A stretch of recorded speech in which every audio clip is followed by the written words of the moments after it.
ایک نبی کی ولادت پر جشن اس طریقے پر منایا جا رہا ہے کہ جس جشن میں افسوس کی بات یہ ہے کہ مسلمان بھی شریک ہو رہا ہے۔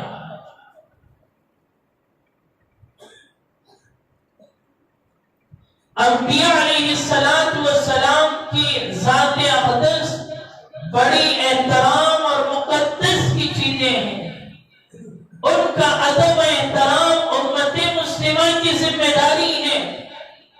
دنیا کا باطل ان کے نام پر فضول خرچیاں کرتا رہے، شراب پیتا رہے، اور مسلمان بھی اسی صف میں شریک ہو کر ان کا ساتھ دیتا رہے، تو اس سے بڑا بدنصیب کون ہو سکتا ہے؟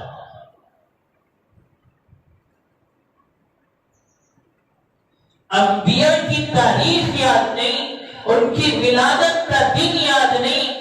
25 دسمبر میں جو کرسمس منایا جاتا ہے، تاریخ کے حوالے میں کہیں نہیں ملے گا کہ عیسیٰ علیہ السلام اس تاریخ میں پیدا ہوئے۔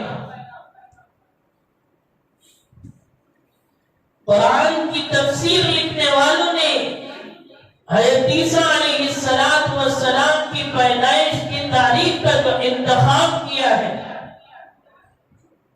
قرآن کی آیت جس کا ترجمہ کیا کہ کھجور کے تنے کے پاس وہ گئے اور کھجور کے تنا اتنا خوشگوار تھا کہ اس سے پھل نکل رہے تھے، اور حضرت مریم سے کہا جا رہا تھا کہ آپ اس سے کھائیں۔ وہ ایام جو مفسرین نے نکالے ہیں وہ جولائی اور اگست کے مہینے میں ہوتا ہے۔ تاریخ کا انتخاب نہیں کیا، لیکن قرآن کی اس تفسیر سے انہوں نے کہا کہ کھجور کا درخت جو موسم گرما ہوتا ہے، اس موسم میں کھجور نکلتی ہے درخت سے، تو یہ جولائی اور اگست کا مہینہ ہے۔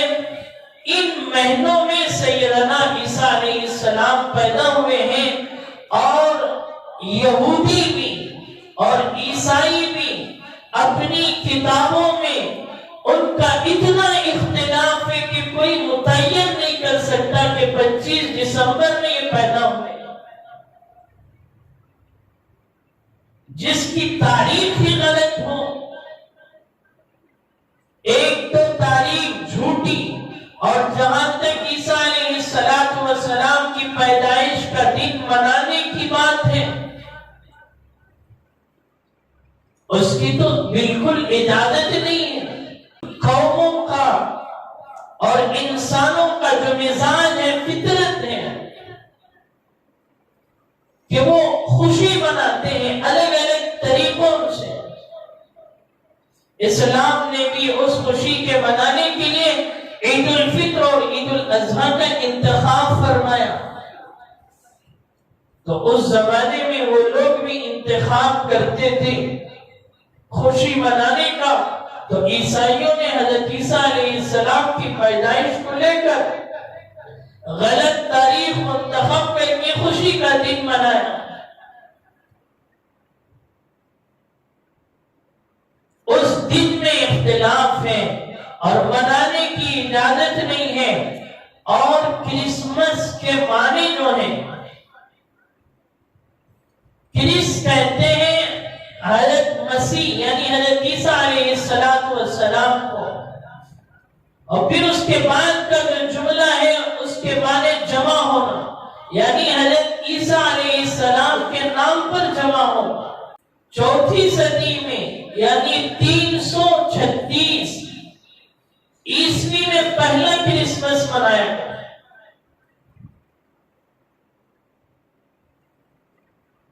حضرت عیسیٰ علیہ السلام کے انتقال کے 300 سال بعد پہلا کرسمس منایا گیا، اور پھر اس طریقہ کار میں بھی میں اس سے پہلے بھی اس کی تاریخ آپ حضرات کے سامنے رکھا ہوں، ابھی بھی ذکر کر دیتا ہوں تاکہ ذہن میں یہ چیزیں رہیں کہ کس طرح فضول خرچیاں اور پھر اللہ سے بغاوت کر کے اللہ کے نبی کا نام استعمال کر کے لوگ انسانوں کو دھوکہ دے رہے ہیں اور ان کو اپنے مکر و فریب میں پھنسا رہے ہیں۔ سب سے پہلے ایک ایسا مشعل بولتے چراغ جو ہوا کرتا ہے، اسے اردو میں مشعل کہا جاتا ہے، وہ مشعل تیار کیا گیا اور وہ بغیر تیل کے جلتا تھا۔ تو جب یہ پہلی چیز ایسی لوگوں کے سامنے آئی تو سب دیکھ کر حیران و پریشان ہونے لگے۔ تو پھر بنانے والے نے ایک پادری کے پاس جا کر کہا کہ لوگ میری اس بناوٹ کو بہت پسند کر رہے ہیں، اب اسے عام کیا جائے۔ تو پادری نے کہا کہ اگر تمہارا بزنس بڑھانا ہے اور کوئی چیز کو عام کرنا ہے تو اس چیز کو مذہب کے ساتھ جوڑ دیا تو وہ چیز تمہاری خوب چلے۔ آج بھی لوگ اس طرح کا معاملہ کرتے ہیں کہ اسلام کے نام پر ایسی چیزیں بناتے ہیں اور پھر بنا کر مسلمانوں کا پیسہ ہڑپ کرتے ہیں اور چلے جاتے ہیں۔ مذہب کے ساتھ جو چیز جوڑ کر بنائی جاتی ہے، لوگوں کا ذہن اس کی طرف راغب ہوتا ہے اور لوگ دیوانے اور پاگل بن کر اسے خریدتے ہیں۔ تو پادری نے اسے یہ مشورہ دیا کہ ایک دن جو ہے میں فلاں چرچ میں لوگوں کو جمع کروں گا اور شام کے وقت بلاؤں گا اور تم اپنی یہ مشالے لے کر وہاں پہنچنا۔ اور پھر اس نے اعلان کیا کہ تمام عورتیں اور مرد حضرات فلاں چرچ پر جمع ہو جائیں، آج سورج غروب ہونے کے بعد ایسی دعا مانگی جائے گی کہ جو دعا ہاتھ اٹھانے سے پہلے قبول ہو جائے۔ جب اس نے اعلان کیا لوگ جوق در جوق جمع ہوئے اور پھر جب جمع ہوئے اندھیری تھی، رات کی تاریکی تھی، سورج غروب ہونے کے بعد کا وقت تھا، تو اس نے لالٹین، مشالیں، موم بتیاں جو ہے پورے چرچ میں جلا دی اور پھر پادری نے دعائیں مانگی اور جو کچھ مانگنا تھا اس نے مانگا اور یہ عطا پسند آئی۔ وہ دن جو تھا وہ 25 دسمبر تھا۔ تو اسی 25 دسمبر کا انتخاب اور یہ جو مشالیں ہیں اس کی تجارت کی فراوانی اور اسے بڑھاوا دینے کے لیے ایک پادری نے اور ایک بنانے والے نے وہ اپنی ذہنی اور عقلی تصورات کے ذریعے ایک خاکہ تیار کر کے لوگوں کے سامنے پیش کیا اور لوگوں نے اسے پسند کر لیا اور پھر یہ تدریج بتدریج اس میں اضافہ ہوتا گیا اور پھر جو پادری ہوا کرتے ہیں ان کی بات قوم کے لوگ مانتے ہیں اور پھر ان کے سامنے سر جھکاتے ہیں۔ تو پھر ان پادریوں نے اس خاکی کو لوگوں کے سامنے پیش کیا اور پھر عیسائی مذہب کے ماننے والوں نے اسے لیا۔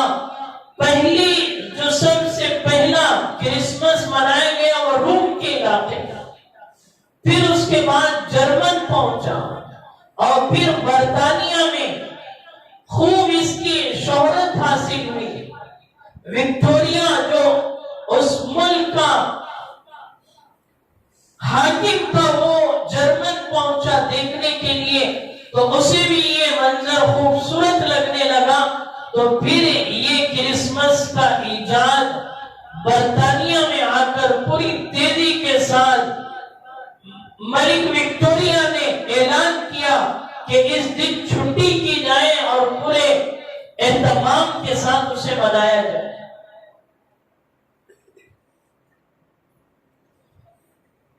جس کرسمس میں فضول خرچیاں ہوں اور ایک وہمی تصور ہو اور ایک بزنس کے اضافے کے لیے، تجارت کے بڑھوتری کے لیے یہ سارا معاملہ کیا جا رہا ہو اور اس کرسمس میں مسلمان داخل ہوں، مسلمان شریک کو میسج کے ذریعے یا واٹس ایپ اور دوسرے پیغامات کے ذریعے لوگوں کو کرسمس کا اور اس کو منانے کا اعلان کریں اور اس پر مبارکبادیاں دیں، کتنے بڑے افسوس کی بات ہے۔ مسلمان آج اپنی پہچان بھول گیا۔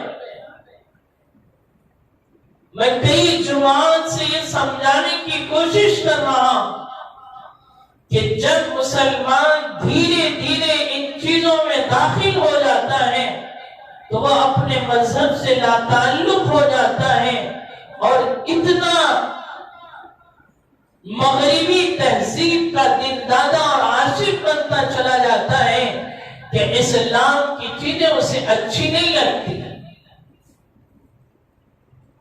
اسلام کی خوبصورتی اسے پسند نہیں آتی۔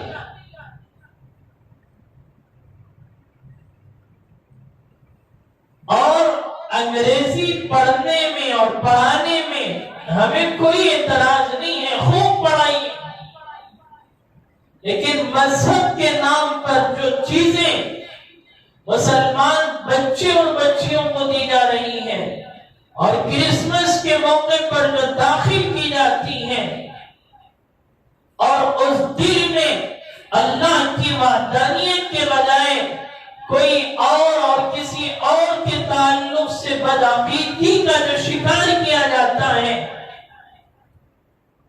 ہزاروں نہیں لاکھوں روپے دے کر آپ کے بچے اسکولوں میں ایڈمیشن لے رہے ہیں، لیکن گھر کی دہلیز پر داخل ہوتے ہیں تو ان کے دل میں لا الہ الا اللہ محمد الرسول اللہ نہیں ہوتا، بلکہ یہ کرسمس والی باتیں ان کے دل و دماغ میں بٹھائی جاتی ہیں۔ نام مسلمان ہے لیکن گھر میں آ رہا ہے تو کفر خرید کر آ رہا ہے۔ اس کا ذمہ دار کون ہے؟ اس تعلق سے ہمیں کیا غور و فکر کرنا ہے؟ کون ان چیزوں سے اپنے بچوں کو آگاہ کرے؟ آپ تو کمائی میں مست ہیں، تجارتوں میں مست ہیں، لیکن اسکول کالجوں میں جو تعلیم دی جا رہی ہے، جو بدعقیدگیاں ان کے دل و دماغ میں بٹھائی جا رہی ہیں،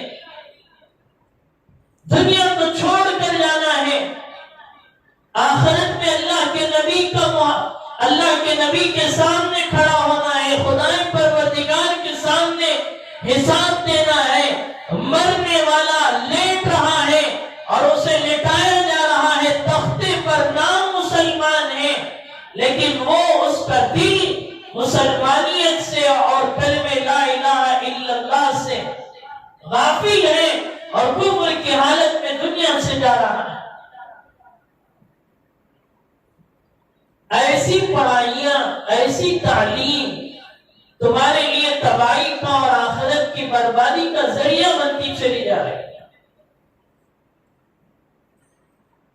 اور سب سے اہم بات، عیسائیوں کا یہ عقیدہ ہے کہ سیدنا عیسیٰ علیہ السلام اللہ کے بیٹے ہیں۔ نعوذ باللہ، اللہ نے قرآن میں اس کا انکار کیا، اس کی تردید کی۔ سورہ اخلاص، قل هو اللہ احد اللہ الصمد لم یلد ولم یولد، اللہ کی ذات پاک ہے ہر چیز سے، اولاد سے پاک ہے۔ ایک غلط عقیدہ وہ اپنے دل میں بٹھاتے ہیں حضرت عیسیٰ علیہ السلام کے تعلق سے، جو عقیدہ شرک اور کفر تک لے جاتا ہے، اور اس عقیدے کو رکھتے ہوئے وہ تہوار منایا جاتا ہے، وہ جشن منایا جاتا ہے، اور اس جشن میں آپ مبارکبادی دیں، ان کو ویلکم کہیں، ہیپی کہیں، تو آپ کہہ رہے ہیں کہ آپ کے دل میں جو عقیدہ ہے سیدنا عیسیٰ علیہ السلام کے بارے میں کہ وہ خدا کے بیٹے ہیں، ہم آپ کو اس پر مبارکبادی دیتے ہیں. یہی مطلب ہوا.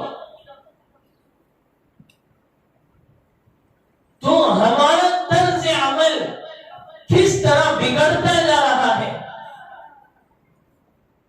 اور ہم تباہی کے دہانے پر جا رہے ہیں. اس لیے ہم سب کو چاہیے کہ ہم اپنے بچوں کو اس چیز سے آگاہ کرائیں.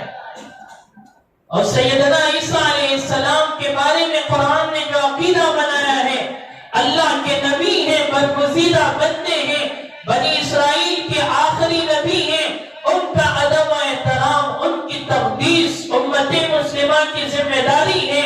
ان پر کوئی غلط تصور پیش کرے اور غلط جملے کہے تو اس کی مسلمانوں کی ذمہ داری ہے کہ ہم اس کا جواب دیں.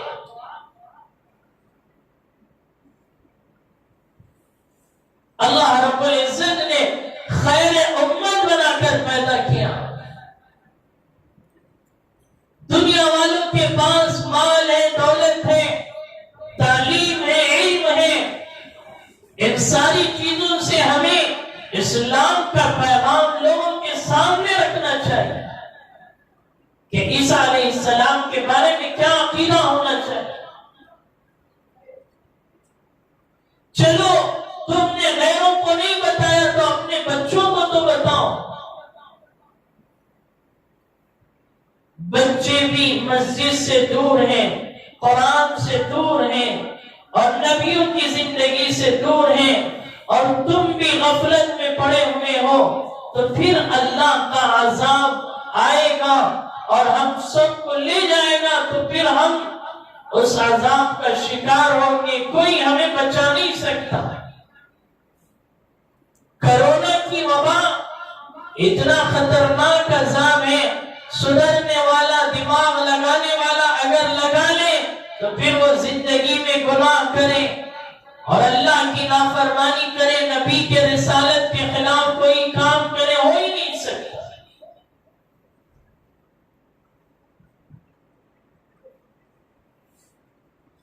اس موقع پر جو شراب پی جاتی ہے، صرف برطانیہ کا جو رپورٹ برطانیہ کی 2004 اور 5 کی میں دیکھ رہا تھا کہ کرسمس کے موقع پر جو ٹری، درخت جو بنائے جاتے ہیں، وہ صرف 70 لاکھ درخت برطانیہ میں تیار کیے جاتے ہیں، اور اس میں جو پیسہ خرچ ہوتا ہے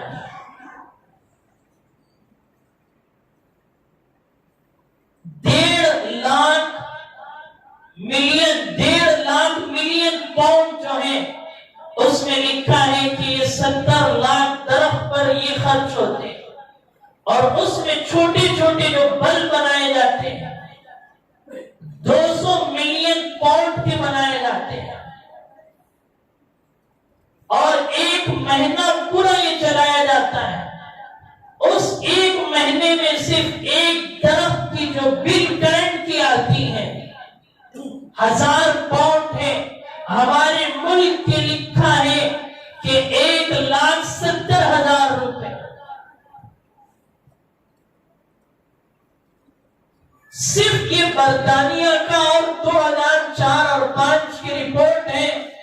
اب تو کرسمس اتنی زور اور شور سے منایا جا رہا ہے، پتہ نہیں کتنا خرچ صرف ان چیزوں میں آ رہا ہے.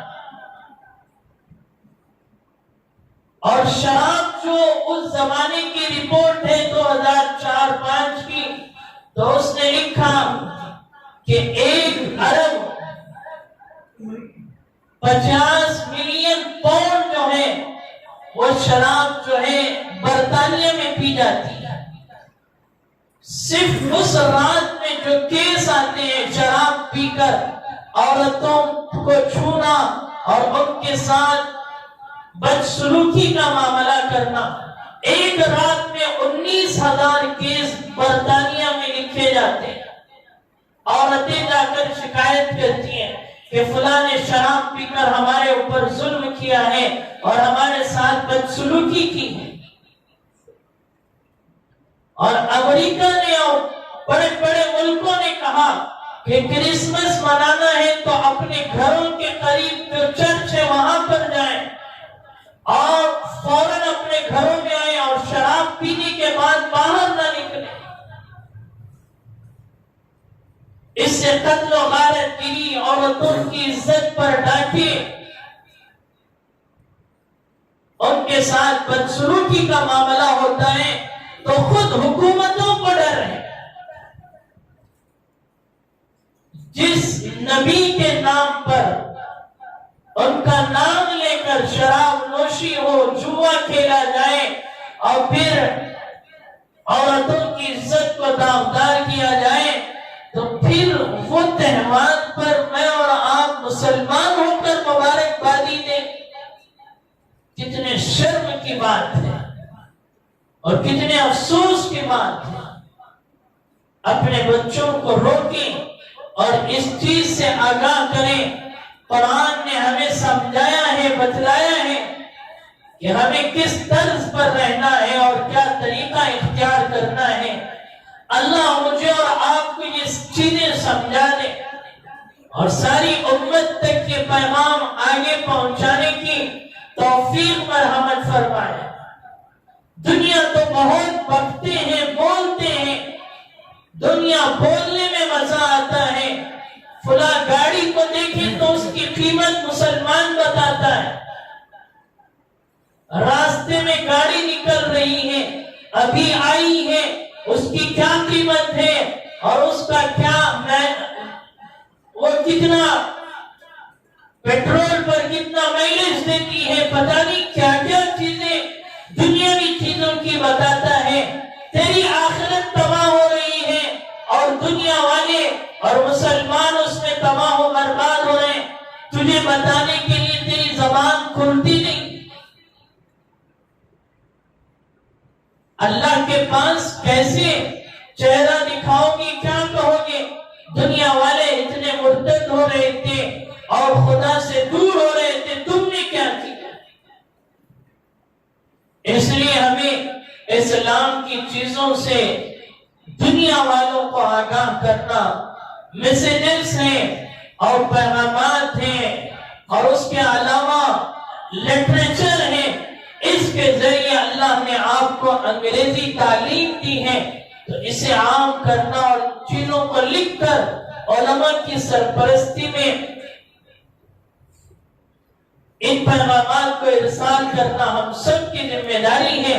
کنتم خیر امت اخرجت للناس تأمرون بالمعروف وتنہون عن المنکر، تمہیں ایک بہترین امت بنایا گیا لوگوں کی رفع رسانی کے لیے۔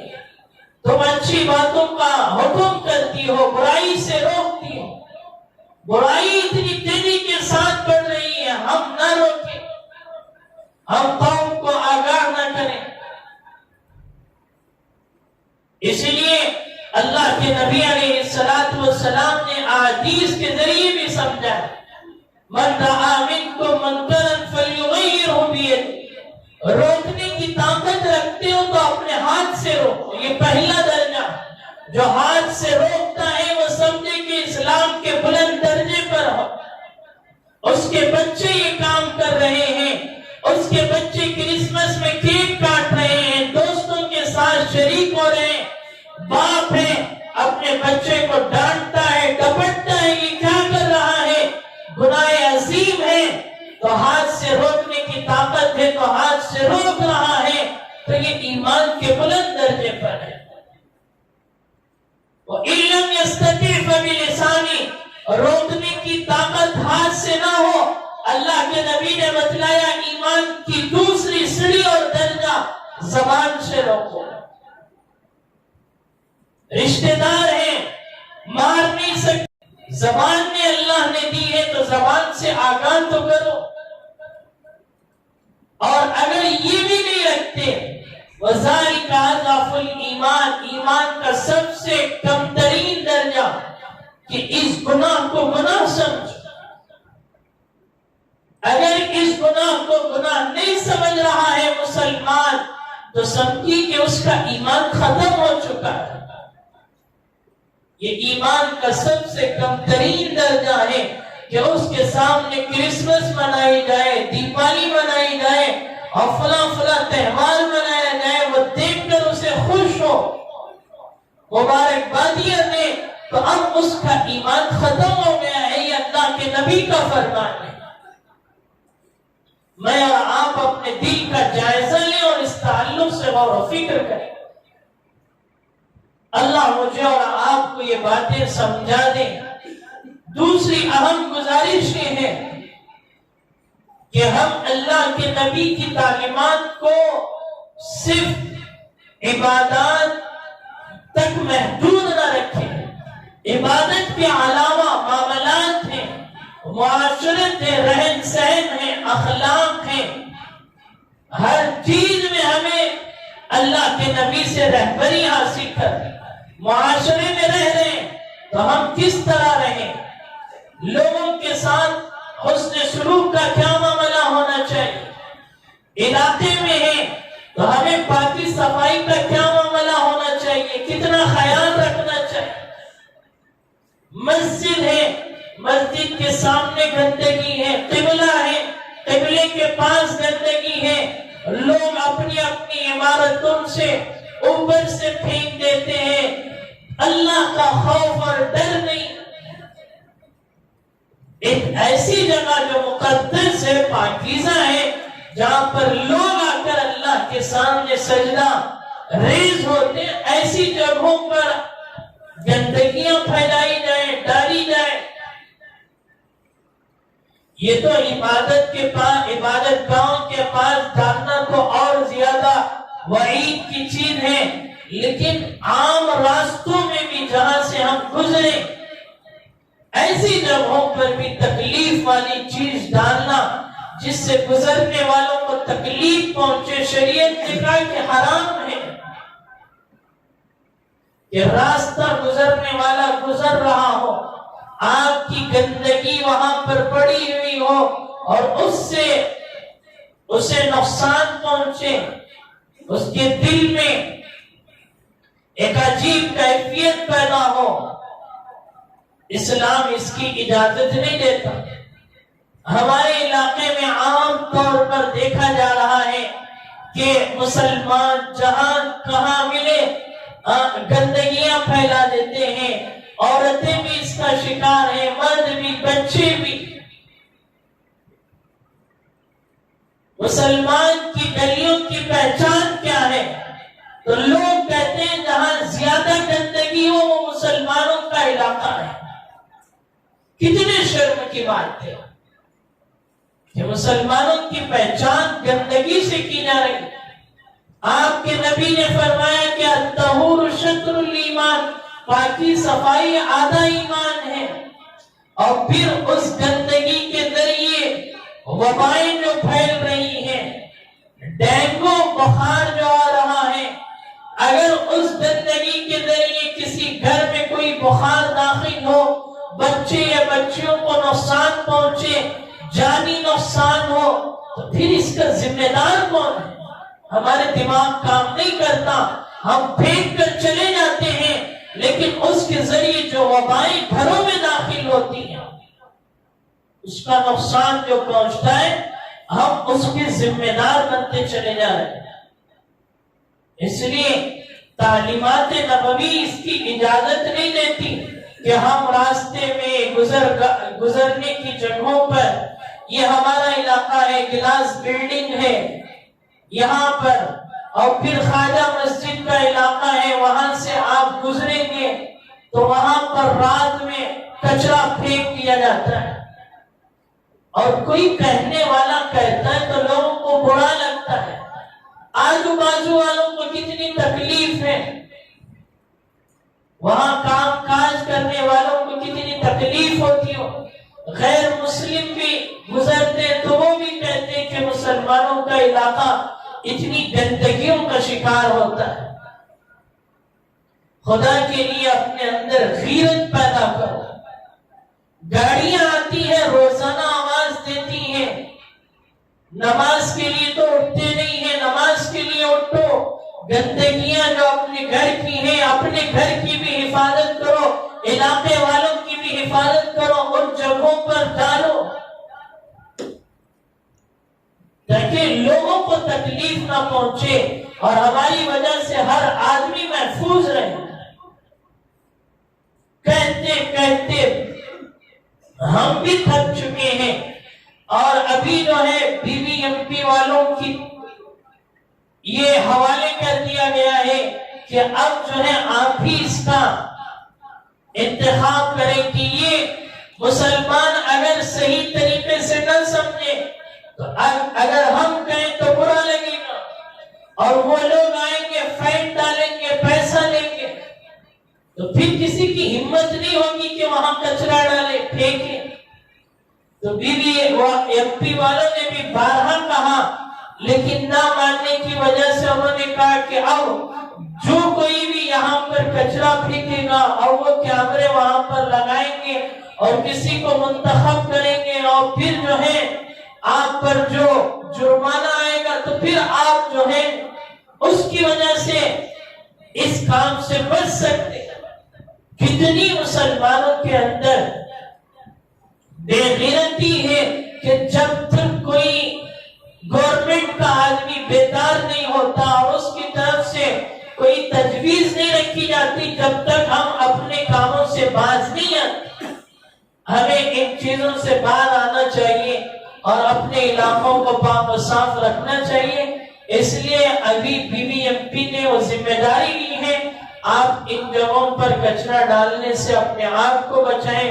مسجد کے آزو بازو جو جگہیں خالی ہیں، جو اطراف کے گھر والے راتوں میں چھت پر چڑھ کر ڈال دیتے ہیں کہ کوئی نہ دیکھے، اللہ تو دیکھ رہا ہے تمہارے اس کام کو، اس لیے ان ساری چیزوں سے بچنے کی کوشش کریں۔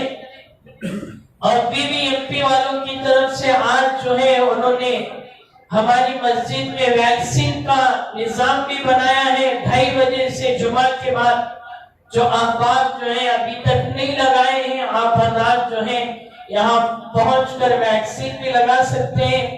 اللہ تبارک و تعالی ہمارے سارے دینی خدمات کو قبول فرمائے اور دنیا میں اور آخرت میں ہم سب کو سرخرو فرمائے اور اس کی تیاری کرنے کی توفیق نصیب فرمائے۔